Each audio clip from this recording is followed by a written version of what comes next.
Good morning, folks. It's exactly 6:54 in the morning. So nag-start tong usok na ito around 6 o'clock kanina. Yung umaga lang to. And located po ito sa Mandaluyong City, Barangay Namayan. Itim na itim yung usok nyo. Hindi kasi mahangin. Kaya yung usok niya naka vertical na vertical, tiso na tiso. Ganyan yung hulma ng ano niya, usok.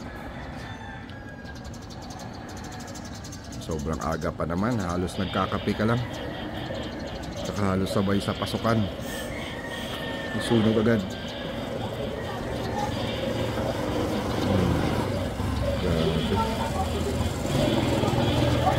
Most likely mga ano to, light materials.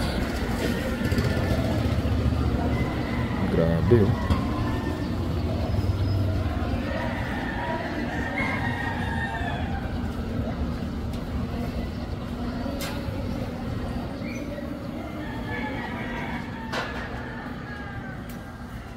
Galit na galit yung apoy.